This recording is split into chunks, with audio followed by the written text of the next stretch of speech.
There's a peculiar church in this world that is called Westboro Baptist Church.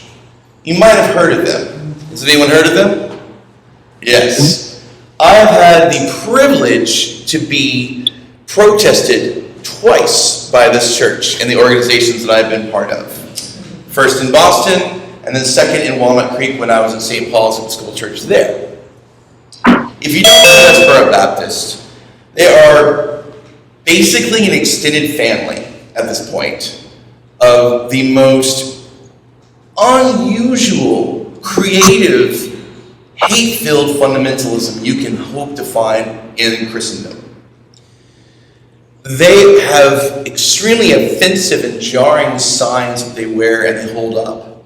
They take scripture out of context to judge and condemn other people. They've been known to picket memorial services for fallen soldiers because they think that America is damned by God because of our idolatry. They hold up signs that says God hates fags. And they protest homosexual rights, opportunities, things along those lines. That was one of the reasons why we were protested, is because we were a gay-friendly church. They are notorious for being very litigious. They'll go and anger people just enough to get them to lash out at them so they can sue them and get lots of money to go around and spread their hate around and around and around. Now, as you can tell from my voice, last night my band had a gig, and one of the bands that we like to cover is called the Foo Fighters. You might have heard of them as well. Well, Dave Grohl is perhaps the nicest rock star that ever lived. Really sweet guy, really awesome musician, goes around and does a lot of great stuff. Well, they went into the town where Westboro Baptist is, and every time they do this, they like to do a loving troll, if you will. If you haven't heard of trolling, basically is kind of poking fun at people for what they're doing. But in all seriousness, trying to share love.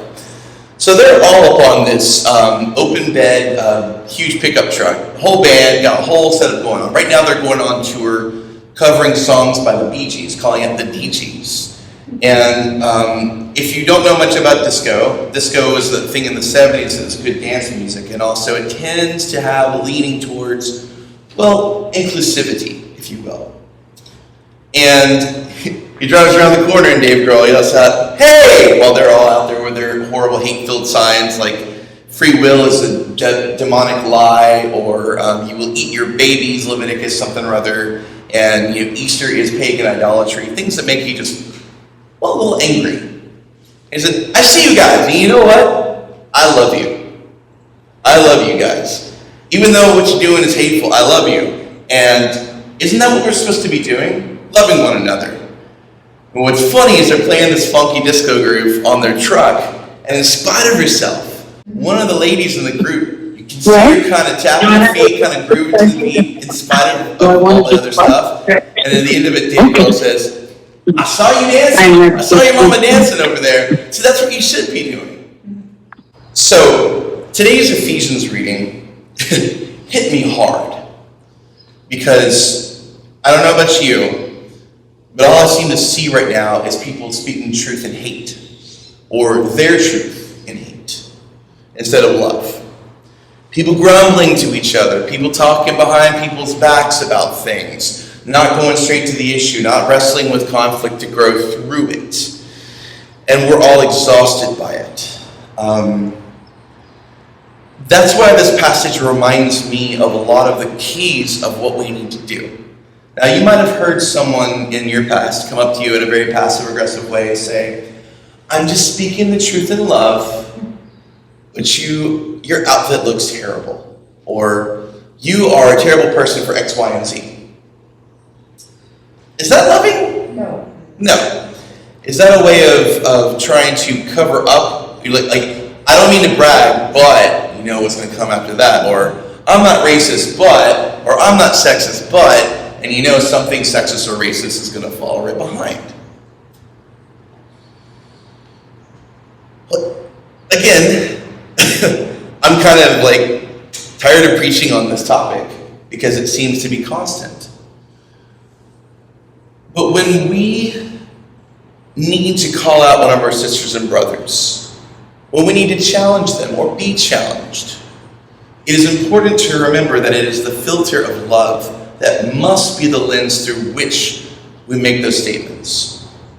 If our goal is to feel better about ourselves and hold ourselves up as high and mighty, we will not actually accomplish what we're looking for.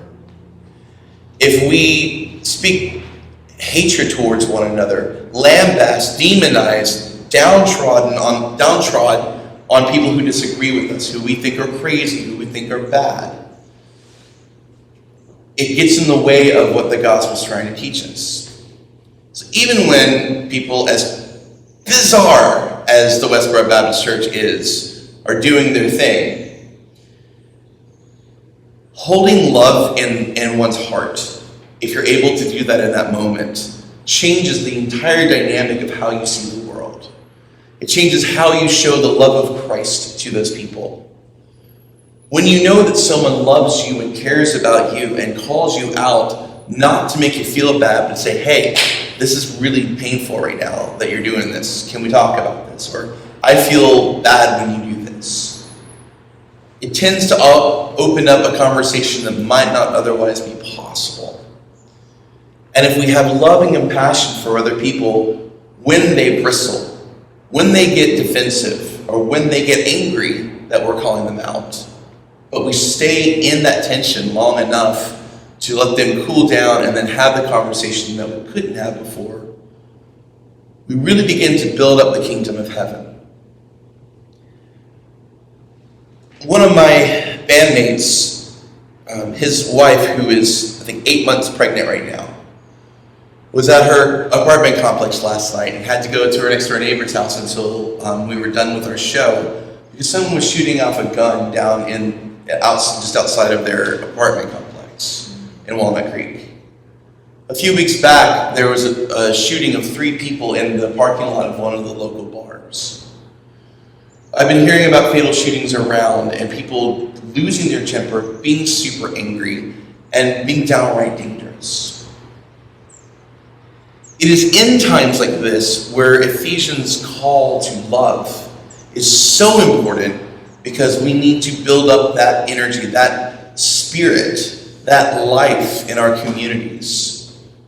Being cautious and wary, but at the same time, remembering there's enough of that anger covering up fear and uncertainty, that to show that love, to show that kindness, to find your grounding in the love of God is a necessary gift to the world around us. So as we step into this week, as we step into this time, as we get back into the difficult tension of being in a mask mandate with the Delta variant running around like it is and making us do 2 steps backward, remember the story of Elijah, where even when he was ready to lay down and die, God said, hey, come here, get up, eat. You need to eat. Remember to eat. Remember to rest. Remember to talk to people that you love, that support you. And when you're angry, take the time in your corner so that you can come back to the conversation when you're cool-headed. And through that, we can counter the hate and the fear and the anger with the love and hope and courage and peace of God.